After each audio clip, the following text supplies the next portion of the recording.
Revolutionary talk for revolutionary times. Promoting peace, liberty, and prosperity around the clock. LibertyTalk.fm.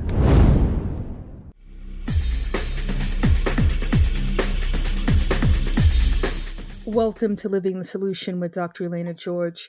Today we have a timely show, one I'm looking forward to. This is a return guest who I really enjoyed speaking with last time, and he's written an amazing article I think is very timely. We're going to speak with Mr. John Green. He's a political refugee from Minnesota, now residing in Free, Idaho. He's a graduate of Purdue University and spent 40 years doing product development, quality assurance, and strategic planning in the fields of railroad maintenance, oil exploration, and defense systems for the Army and Navy. As a retiree, he now spends his time writing social and political commentary. He's written for American Thinker, the Blue State Conservative, and the American Free News Network. And today we're going to speak about one of his most recent articles entitled, "We Are Not Victims Unless We Choose to Be."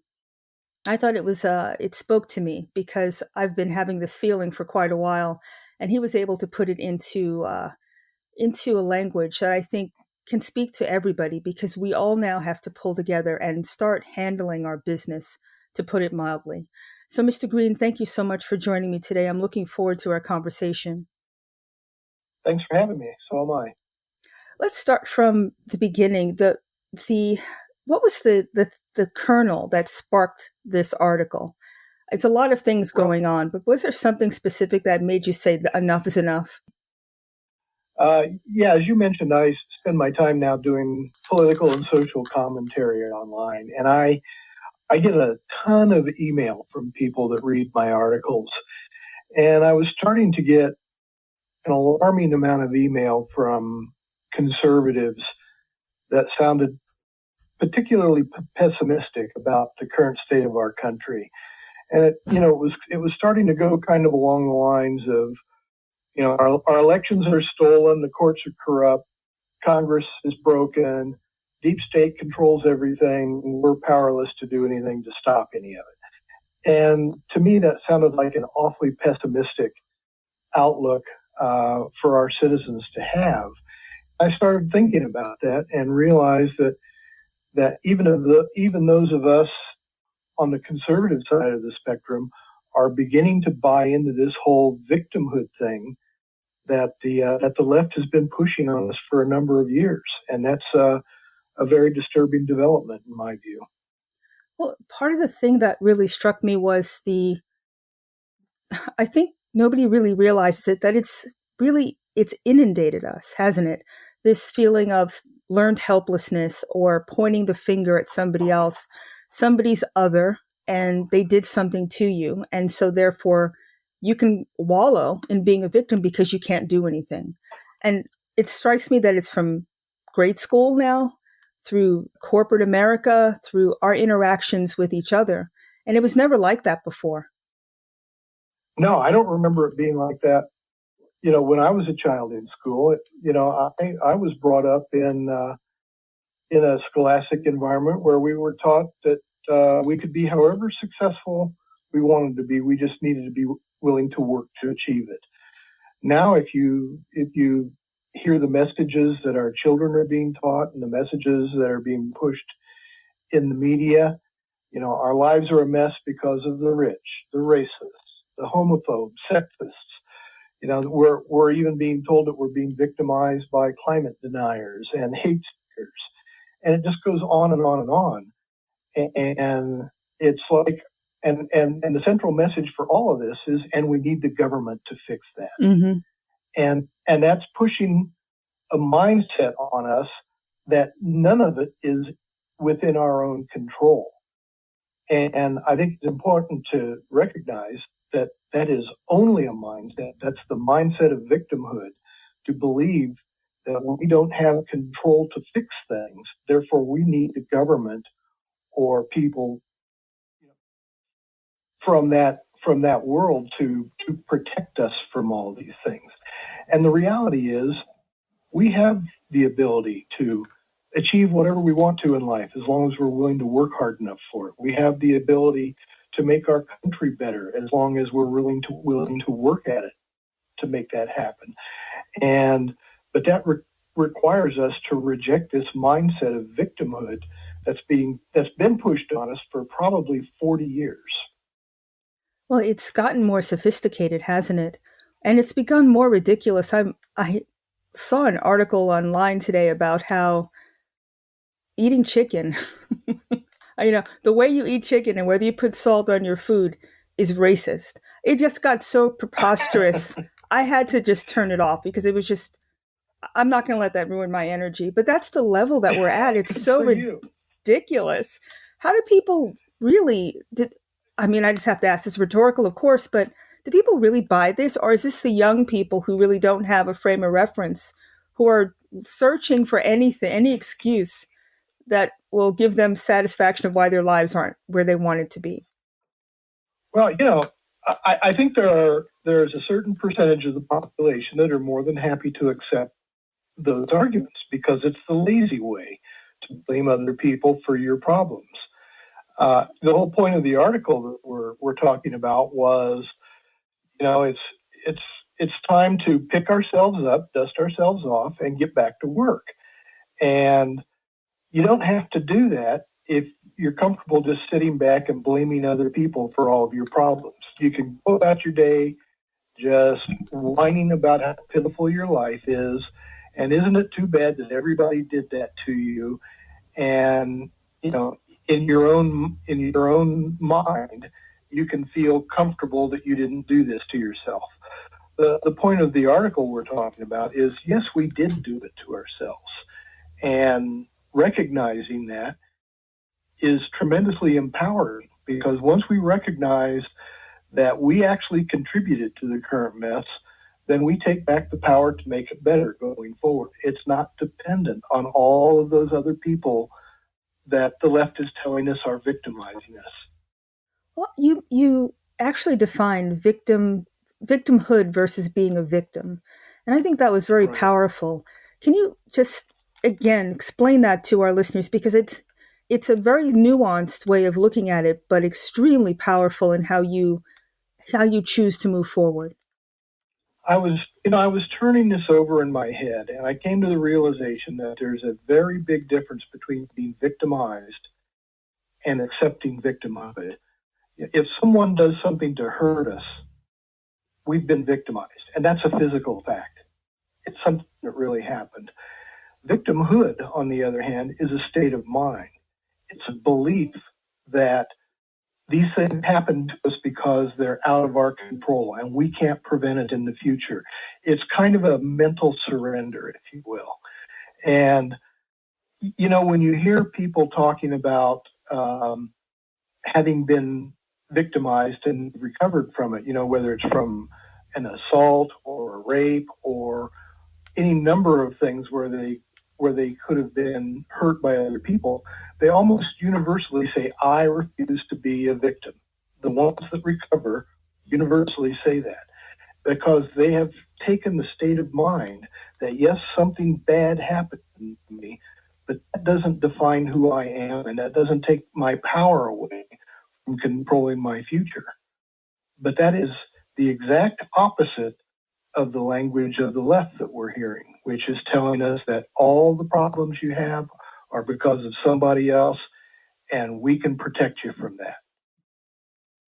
I think that was just eloquently stated. And when we come back from the break, I want to really delve into how do we make these choices? And I agree with you. There's a difference between what was mandated and what was law, and they weren't the same. So let's take our first break and come back. You're living in the solution.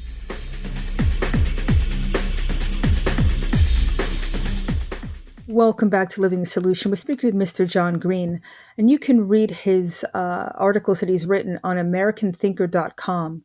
And before the break, Mr. Green, you made a wonderful analogy or statement about what it means to be a victim versus believing and having it happen to you. They're two different things, and you can come out the other side depending on your mindset.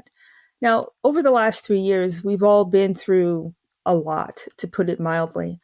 And using that same mindset or that same theory, do you think that we actually people made choices. We weren't under martial law. People weren't getting their doors kicked in where we were being hauled off somewhere to be made to do something.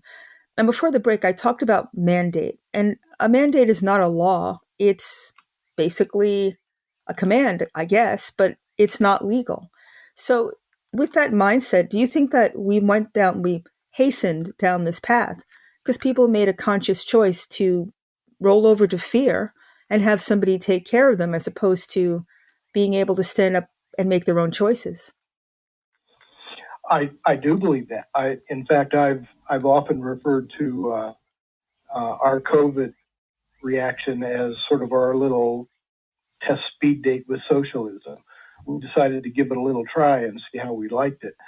And you talked about mandates, and yes, they were not formally passed as laws by either state legislatures or our own Congress, and yet our executives issued these mandates using the emergency powers that we granted them, and they actually canceled many of our constitutionally protected freedoms doing that. So there were people that were arrested for attending church, in violation of the mandates. There were people that were arrested for violating curfews. We put restrictions on people's right to free speech, on people's right to free association, right to free religion, all of those things in the name of protecting people from a virus.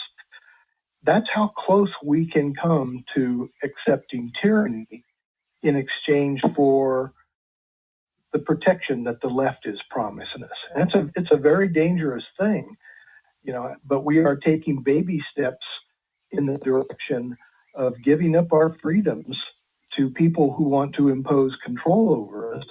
And eventually that last baby step takes us right into tyranny. And once you get there, it's pretty hard to get out of it. I absolutely agree. So with that, our little speed date, have we learned anything? Because I foresee that this is one of many times that they might try the same meme, the same ploy. How can we learn from this? Because obviously, I think everybody can, I would think, figure out by now that we're not safer. It didn't stop anything. It didn't stop it from spreading. And it ruined a lot of lives and the economy and the health of our population. So let's say they ring the bell again, are we really going to be Pavlov's dog and do the same thing? And I think we're on the same plane of we need to be individuals instead. How do we open people's eyes to this, or are they opening? Well, I tend to be a hopeless optimist, so factor that into what I'm about to say. But I actually think that we may have gotten more positive things coming out of the COVID pandemic than we got negative things. And the reason I say that is because look at the things that have resulted from the pandemic. Remote learning opened parents' eyes to what their children were being taught, and it has triggered a grassroots movement to take back the schools. Even though the red wave didn't really happen in the midterm elections, one of the little things that is not talked about much is that there were school board positions taken over by parents all across the country in a massive wave. And a lot of that is attributable to the COVID pandemic. You look at the fact that people are now pushing back and saying, wait a minute, you lied to us about the effectiveness of masks, vaccines, and all of these things. And people are waking up and they're starting to push back and say, wait a minute, I never agreed to give up my rights of free speech for this pandemic, and I never agreed to accept mandates for vaccines. And you're seeing a huge pushback now amongst people who are in hindsight looking at what happened in the pandemic and saying that was wrong. We need to investigate it. We need to find out what really happened, who was behind it, and never let it happen again. So I think it was a very eye-opening experience for a lot of people. And there's some unfortunate downsides to some of that too.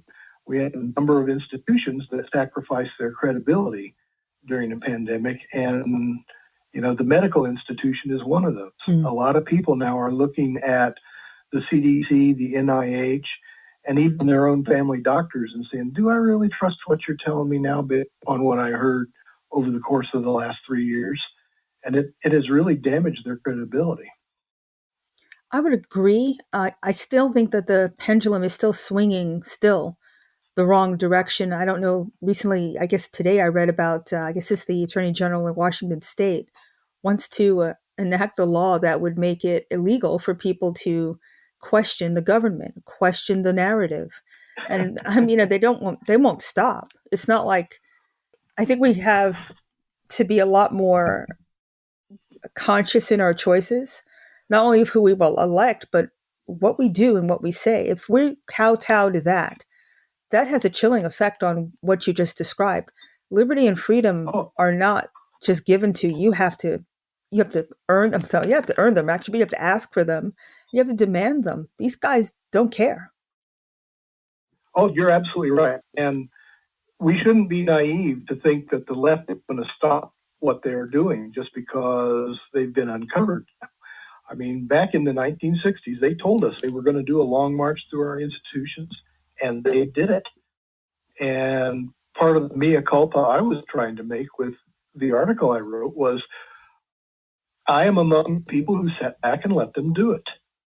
They told us they were going to take over our schools, our corporations, our churches, our government, and they did it.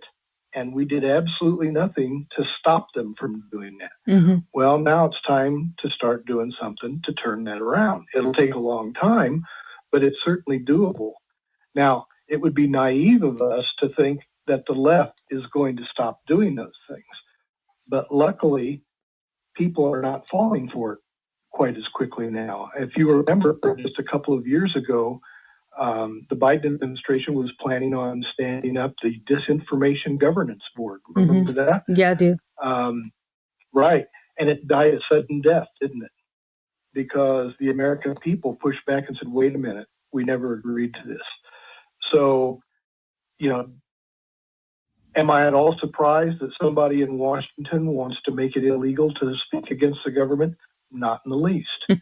Do I think they'll pull it off? I think it's a lot less likely now than it was a few years ago. It's like they have all these tentacles, and you really have to be vigilant. And I think part of the first rule or first principle to me, and correct me if I'm wrong, is to take your stand about what you stand for, right or wrong, a moral stand, and live in it, right? So there's no moral relativism. It's either right or it's wrong. And, there's a lot of ways that we've seen this roll out. I've heard of people being against physicians and healthcare professionals being against it, but still giving it to patients, but they won't take it, or they won't let their families take it. That just seems to me, how do you parse that? Either you are for life or you're not. And those decisions that everybody makes, I have to pay my mortgage. I understand all that. But does it come at the expense of someone else's life or livelihood? Where do you draw the line? Is that personal responsibility, is that the nucleus? Where do people have to live in their spirit, in their soul, in order to take this stand? Well, I think personal responsibility is a big part of it. And of course, that's the one thing that the leftists don't want us to have. They don't want us to have the mindset that all we have to do is have the courage and the work ethic to achieve the things we want to, because that severs our dependence on them. And things like speech control measures. We're learning more about. Of course, the Biden administration wanted to implement the Disinformation Governance Board. We're now learning that the Department of Justice was actively involved in censoring people on various social media platforms. We have various government officials, you just mentioned, want to pass laws to make it illegal to talk about certain things. That is their way of controlling the speech, which is another way of placing us all in victimhood status. If you think about it, even the whole movement towards politically correct speech is just a way to say, you shouldn't talk like that, and it's a way to prevent different ideas from coming out, and it's another way to push us into a victimhood status. And the way we push back against that is exactly the way Donald Trump did. Talk about everything unabashedly, and don't let anybody cow you into not saying the things that need to be said, just because you fear they'll call you a name because of it. That's a courageous thing to do in our society, because you can actually get your occupation canceled for doing that sort of thing. But that's exactly what we have to do in order to preserve our freedom. Our founders understood that it's not something that can be taken for granted or something that's free to have. They understood that they had to put their livelihoods and even their lives on the line to achieve it. And one of the things we need to do is recognize that there is some personal risk to us to maintain our freedoms, but it's necessary because freedom is that valuable. And I think that's what we've lost sight of. I think you're right. And I mean, ultimately, sometimes you can't be comfortable in it, but what's the alternative? To lose your freedom? I think that would be, you're not coming, as you said a minute ago, you're not going to come back easily from that if you give up that degree of your autonomy and your power. We're going to take a break in a minute or so, but I want to open up the conversation with the thought of, if we make our decisions based on what other people think, instead of listening to our own self, our relationship with God, those of us who have one, hopefully we all do, and having that supersede the government, that to me would be the easiest way to withdraw your consent, and then use the power of the purse after that. So I want to start that conversation when we come back, but we'll take our second break first. You're living in the solution.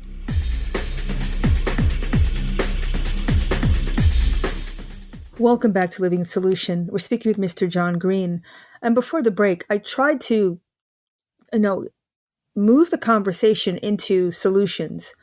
I mean, ultimately, they do what we let them do, is what you're describing, right? We just ceded our power and hope for the best and have something take care of us. But ultimately, they only have the power because we give it to them, right? So is one of the ways that we can get our power back economic? Should we withdraw our consent and not buy from these corporatists and play the game that makes them richer and helps them lord over us more? Absolutely, because what they're going to do, if you buy products from some of these corporations that are trying to push leftist ideology, they're going to use the money to advance their ideology. And that is absolutely contrary to where many of us are coming from. Look, the left said that this was a multi-decade project for them, and it was. And they're getting dangerously close to completing that project now. So we need to look at it as a multi-decade project to take our country back. And we need to do the things like teaching our children to be good citizens.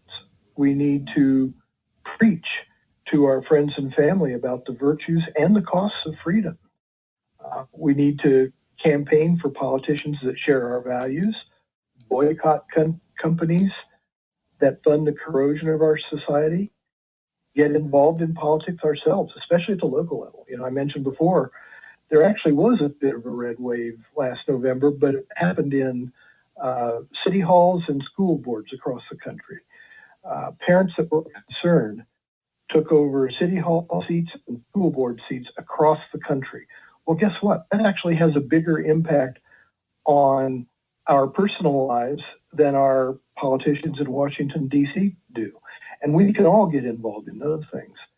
And above all, we need to push back on this America is evil message that we keep hearing. We need to recognize that America has had its faults and still does, but it's still a place of pride, not a place of shame. And we can celebrate America and at the same time get ourselves to making it better every year. But that does not mean throwing away what our founding principles were. I think we need to define them again. Everything has had themselves defined by this monolithic entity. I don't care if it defines what a woman is all of a sudden. It defines what being Black is all of a sudden, what being an American is. I mean, everything is just being turned really upside down. And I have to give an example because another thing that just really just irked me was some NBA team was celebrating Women's History Month by saying women have children and, they're part of the future of humanity. And they got nailed because they said women can have children. I mean, what is wrong with people that they can't? I'm like, what is it's just sick. And they apologized and withdrew the statement. That's just idiotic. Yeah, they should have never apologized. That whole thing comes from the gaslighting we received from the left and the media, which is confusing sex and gender. And sex is what you biologically are, and gender is how you emotionally choose to live. And just because you're a woman and choose to live as a man does not make you a man. And that doesn't, and when we set up women's sports separate from men's sports and women's locker rooms separate from men's locker rooms, it was based on an understanding of the differences of sex. Mm-hmm. And now we're trying to say gender and sex are synonymous. So if a man says, I want to live as a woman, and we say, okay, now you've got a woman's sex. No, they don't. That's not the science of it. I'm sorry. That's just not what it is. And when you say, oh, by the way, he can use a women's locker room, now we're infringing on somebody else's rights, and that's the problem. But we can't seem to clarify that in a way that makes sense for our society, because the left simply won't let us talk about it in rational terms. If you try to say those things, you'll be called a homophobe, a misogynist, a racist, and the whole thing is intended to shut down the dialogue rather than come to a rational understanding about how our society wants to interpret these things. You're taking the heat and light out of it and just being rational. But that means that people can think and they don't automatically just go to their tribe and start fighting it out. I think, is this by design so that we just live as emotional creatures veering from one emotional catastrophe to the next while it's moving forward? And all this left and right and conservative, liberal, I wonder too, are all these labels, first of all, are they really real? Some people can be both, right? They have a conservative bent in some aspect of their life and they're liberal in others. So to actually just keep pigeonholing people makes it easier to divide and conquer, doesn't it? It does, and I rebel against it. A lot of these political categories, liberals become a dirty word, but the reality is liberal means that we recognize people's liberties. The classic definition of liberalism is protecting people's civil liberties like freedom of speech, freedom of religion, freedom of association, and so forth. But somehow that's been perverted into, now it means progressivism, which means leftism, which means we're on a path to socialism. So it's really hard because of the way we distorted the language to discuss these things. And you almost have to kind of avoid those political characterizations, but it's really difficult to do sometimes and still maintain dialogue. I mean, I agree. It's you almost have to watch trigger words, that you don't want to engage that side of folks because you know that the conversation will be over, or you might be attacked, or you'll be somehow removed from society if they could do it, whether that's take your bank account, take your social media presence, even take your job. So, yep. I mean, ultimately, we've allowed bullies to rule. And the only way to fight a bully is to confront them, really. I can understand, right. Not being too laid back. You have to protect your own rights in a reasonable manner, honestly. But is it about starting from scratch with little kids and trying to educate them? Because, I mean, are we able to do it to people who are adults already, who've already been mind controlled in this manner? How do you reach them? Because it's a lot of society. I don't think it's a majority. I think they're louder. And other people just want to go along and just not hit friction. But that silence makes them seem more powerful. It does, and it's going to take courage to push back on that. Look, I personally don't want to offend anybody, but at some point, you can't talk candidly about the issues without running the risk of offending some people. And unfortunately, that's where this movement toward politically correct speech has taken us. It's really taken us in the direction of censoring us. We can't have candid dialogue. And it's all based on emotion, which takes us back to the victimhood thing. But I believe that we can overcome that relatively easily by talking to our children. Now, it's going to take 20 years for the next generation to grow up and be productive citizens in this society. But hey, the left has taken 60 years to bring us to this point. So we shouldn't balk at needing another 20 or 30 years to return to where we want to be. I can give you a really good example. My 10-year-old granddaughter was over a few months ago, and we were talking about what she was learning in school, and she told us that they had learned that sticks and stones can break my bones, but words can never harm me. And she had learned that that's the wrong statement. That words really can hurt you. And I said, what do you mean? And she says, hate speech can really hurt you. Hate speech is really bad. And I asked her, do you have any examples of hate speech?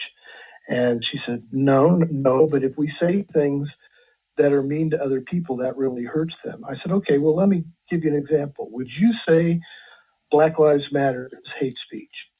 And she said, no, absolutely not. I said, I agree. Would you say all lives matter is hate speech?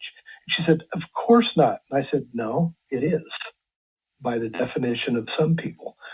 And that's when a light went on for her. And she said, all lives matter is hate speech? And that's when she realized, well, maybe we shouldn't tell people they can't say certain things, because if we try to regulate what people can talk about, we're going to take away the abilities to say some things that are obviously honest and true. And that was an epiphany for her. Wow. That was amazing breakthrough. So easy. And it turns out it's really easy. She and I talk about politics all the time. And she's 12. She was 10 when we had that discussion. Well, I wonder what it's like for children. And now that you talked about your granddaughter, there seems to be a real, I don't know, it's not a safe place if you're not a minority child at this point. You're just by the color of your skin, you're the enemy, and you did something to somebody. As an adult, that's hard enough, but I can't even imagine being a child in that environment. How do you speak up? How do you stand up for your own human rights when you're, by definition, the enemy of your classmate? That doesn't even make sense to me. Problem. Yeah. That is the problem, isn't it? So we have people that we're classifying as oppressed, even though they've never been oppressed, and people we're classifying as oppressors, even though they've never oppressed anybody. And those are the lessons we're teaching. The only positive thing I can say is that scholastically, that ship is beginning to turn. Parents are getting involved in the education of their kids more and more every day. And we made the mistake in letting that infiltrate our schools, either because the schools were too non-transparent for us to see what they were doing, or we were too lazy to go audit the curricula. But that's changing now, and parents are getting involved. And I believe that we're going to see a radical change in direction on some of those things over the course of the next generation, thankfully. So it's not all hopeless. We allowed some very evil things to creep into our schools, and now we're ready to do something about it. From your lips to God's ears on that. I mean, those are such vulnerable people, children. I mean, they depend on support and to be fair and to be supportive. And you don't Mhm. even know how you damage children when you take that away from them. Black, white, green, and everybody suffers. I don't care what color they are. So you've got an angry group, you've got people who feel maligned. I mean, this is going to come out to adulthood at some point. So let's take our last break because I'd love to delve further into that when we come back. So we'll take our last break. You're living in the solution.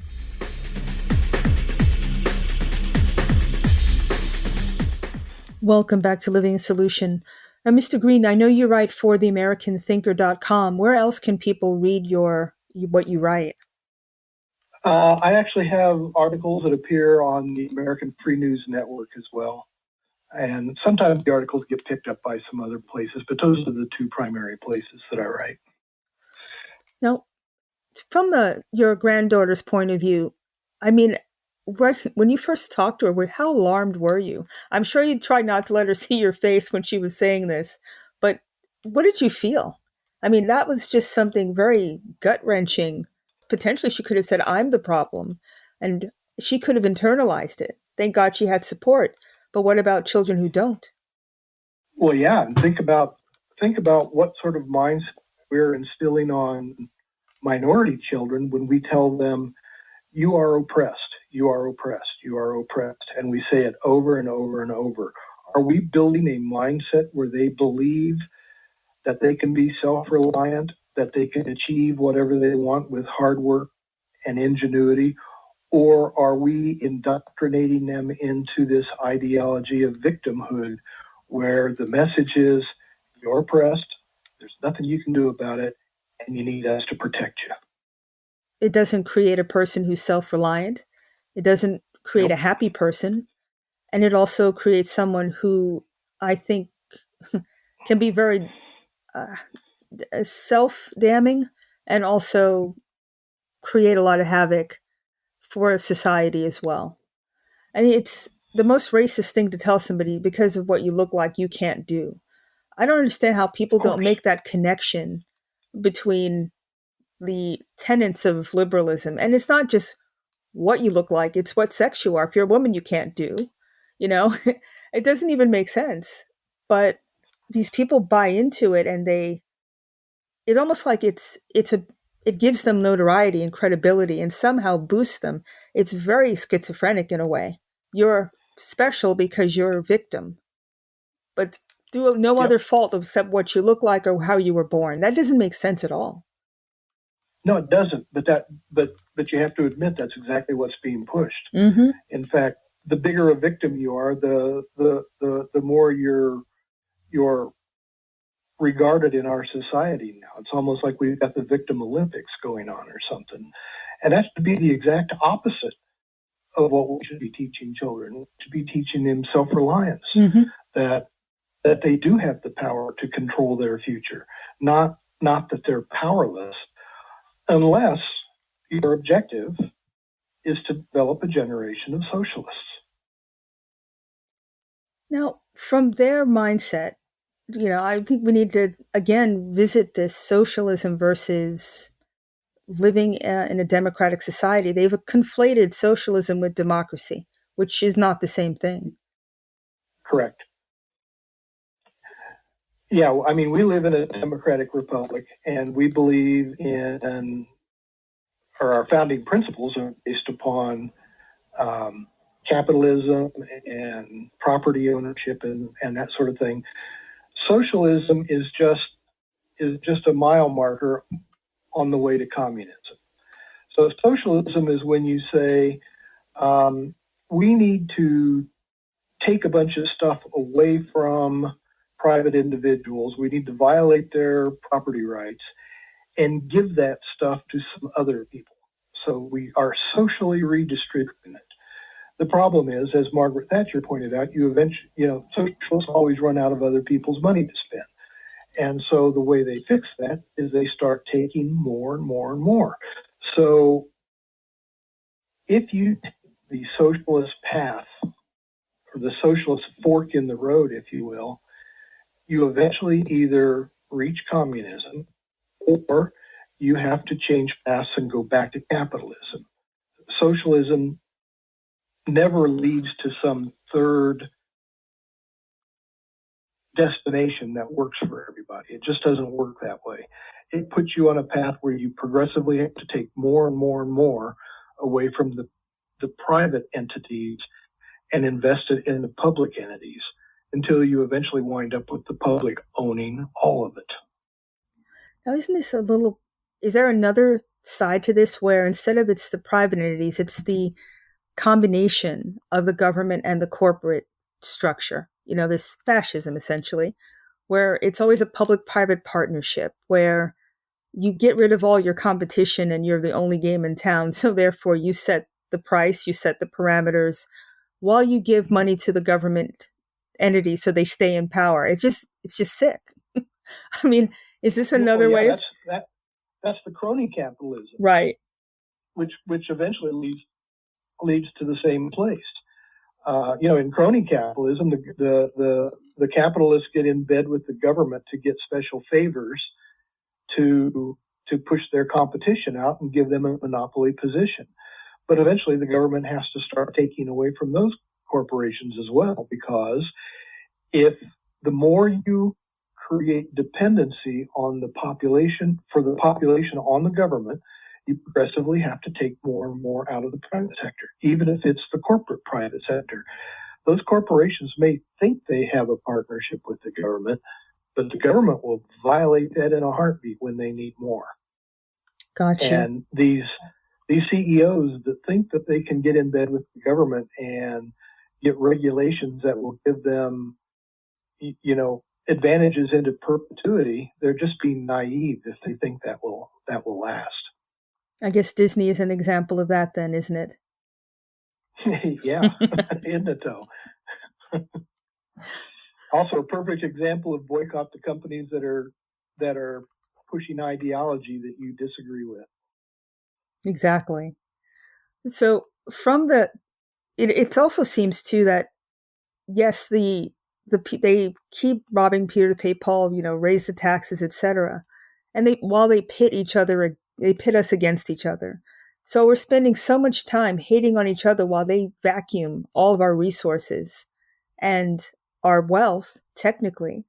Is that another side effect of this COVID, pandemic that we dealt with? Was there a transfer of wealth from small businesses, from people who were running their own lives and given to the corporate structure? I mean, Amazon grew a massive amount. Everything was buying online. The healthcare profession was completely decimated. I think there was only 30% individual private practice doctors before the pandemic. That's probably a fraction now compared to what it was. Yeah. And it's all corporatized and standardized, and forget about privacy and individual pursuits at this point because you can't afford it or because you're basically out of the picture. Well, we redistributed a lot during the pandemic, and we broke a lot during the pandemic. For instance, look at the businesses that were allowed to stay open, the Walmarts, the Costcos, the Amazons, and yet we shuttered the mom and pop hardware store and the mom and pop bakery and the mom and pop convenience store. And we kept them shuttered anywhere from 2 weeks to several months. Mm-hmm. And those small businesses simply couldn't survive that. You mentioned Amazon. The number I read was that Amazon added over 500,000 employees during the pandemic. Isn't that amazing? It is. 500,000 employees were added because of their increased sales during the pandemic. And that was all because our leadership decided to just let them stay open and force their competition to close. It's just putting your finger on the scale, ultimately. Yeah, and we're doing the same thing in the name of climate change and in the name of controlling hate speech, and you name it. Well, at some point, first of all, it will affect everybody. So people who think they're part of a special group, they're going to have a rude awakening after I don't believe they will be, but if they would, in their minds, accomplish what they want, they're coming for these folks next. And that goes for the media and for everything else, whether it's the legacy media trying to shut down alternative, internet-based independent media. They're not free either. So, I mean, Oh, no. in the minute that we have left, I want to make sure that, one, finish your thought on, I think you did a wonderful job. I don't think there's anything else left to say. It's up to us to make our decisions. But what is the one thing that people need to do to start this process? I think the one thing they need to do to start this process, and that's kind of what I tried to allude to in the article, is take ownership for our past mistakes. That's one thing that I am not hearing from many of the conservatives that I get correspondence from. They are still blaming people on the other end of the political spectrum for all of the problems we have. And my point is, they were only able to create these problems because we allowed them to. Mm-hmm. We knew it was happening, and we still were too busy to deal with it, and we let it happen. So I think to realign our thinking, we need to say, it's just like the person that has a substance abuse problem. Stand up and say, I did it. It's my fault. And I think we need to stand up and say, we allowed these people to infiltrate our schools and our institutions. It's our fault. And as soon as we say that, it's also a declaration that we have the power to fix it. If we had the power to let it happen, we also have the power to fix it. And that gets our head turned in the right direction. Then go talk to our kids, go talk to our school boards, put our feet down with the corporations that are using our money for nefarious purposes, and start taking back influence over the things that are directing our society. I think that's a wonderful place to stop, that call to action. Once again, how can people read what you write? Most of my stuff shows up on American Thinker, which is americanthinker.com, and also on America Free News Network, which is afnn.us. Mr. Green, I want to thank you so much for joining me today. I think we had an important and an honest conversation, and I couldn't agree with you more. Everybody needs to look themselves in the mirror and be honest. And if that can happen, I think we're well on our way to getting our lives and our country back. So thank you very much for everything you do. Thank you. I really enjoyed our talk. Thank you. And thank you, everybody, for living in the solution.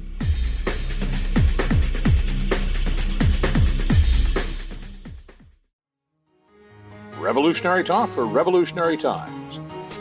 Liberty Talk FM.